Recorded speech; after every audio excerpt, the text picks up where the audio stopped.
Hey friends, I'm Holly Andrews. Welcome back to the channel and welcome back to my kitchen.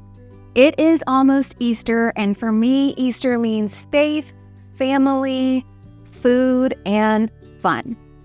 So I want to share with you a special Easter treat that we started making just a few years ago, but it's easy, the kids love it, they love to get involved, and you make it ahead.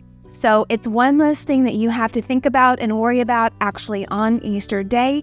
So plan to make these several days in advance, up to a week in advance. They're totally fine. And that special treat is strawberry meringue cookies.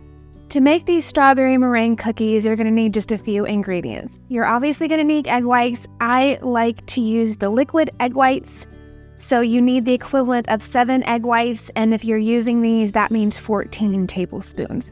You're also going to need a small package of sugar-free Jell-O.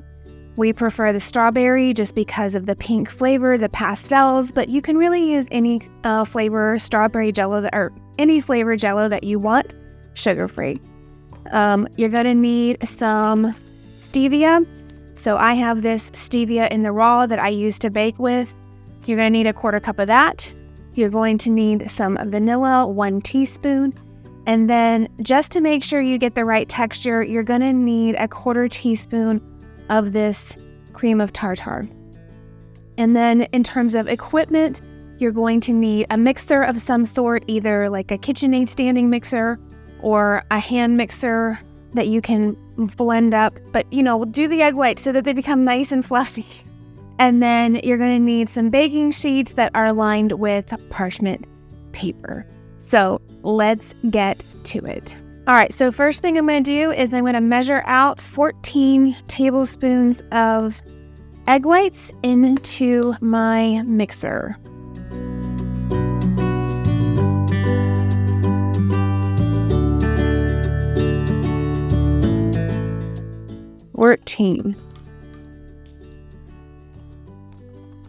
And then we're going to go ahead and get these going so that beating them until they are nice and fluffy, and then we will add in our other ingredients.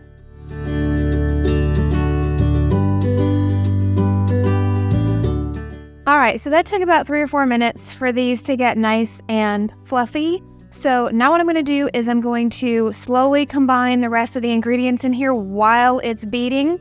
So I will rejoin you once that is all done until I have a really nice soft peaks after everything is combined.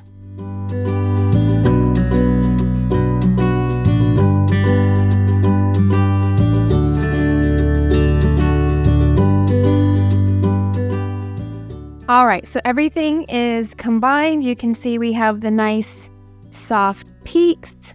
So I'm going to go ahead and scoop this out onto my trays.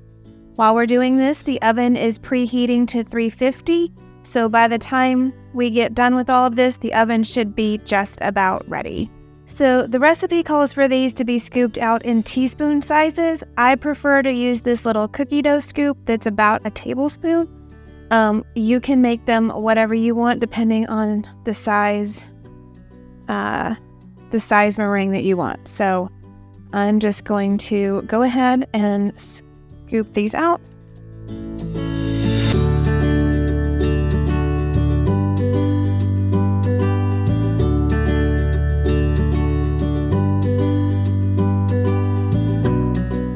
Okay, so our oven is preheated. We're going to go ahead and stick these in.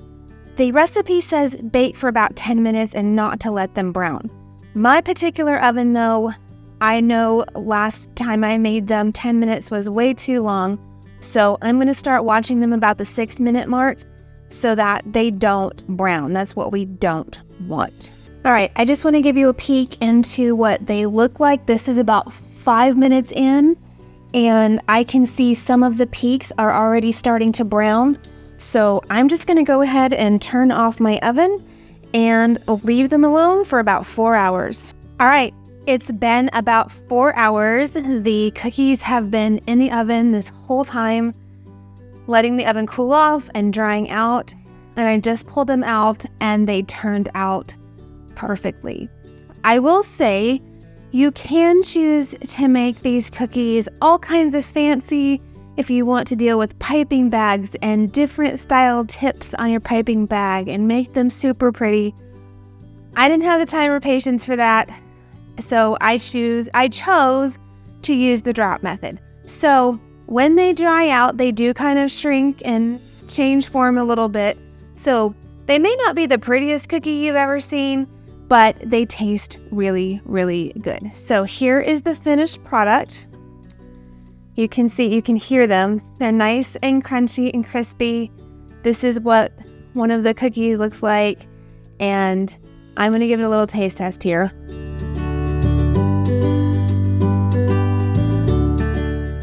Perfect. They're crunchy, but then as soon as they get in your mouth, they melt, kind of like an M&M, right? So these turned out beautifully. I can't wait to share them with my kiddos. They're going to love them, and I hope you do too.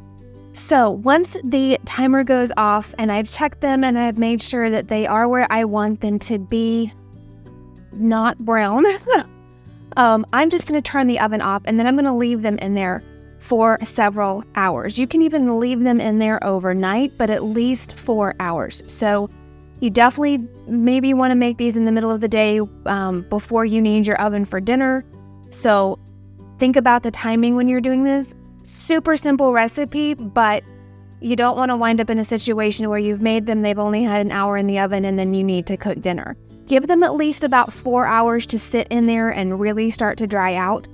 Once they've dried out, at least 4 hours, if not overnight, pull them out, and then you can put them in an airtight container to finish drying out the rest of the way. I have a brownie pan that has a lid on it, so that's what I use, or you could use, a sealed Ziploc baggie, just something to keep the air out, airtight, and let them finish drying if you can't leave them in the oven overnight. Either way, the egg whites are cooked, they're fine, but totally up to you and what, you need for your kitchen on the day that you choose to make these. So I hope you've enjoyed this recipe. This is a really fun one to make with your kiddos. I did invite my daughter to make them today with me, but she was a little bit camera shy and didn't want to do that. So I decided to do it by myself so that I could show you guys. We will be making these again. They are like, when she saw me making them just a minute ago, her eyes absolutely lit up because she knew exactly what was happening. So I hope you enjoy them. Have a wonderful Easter, happy Easter, and I will see you next time.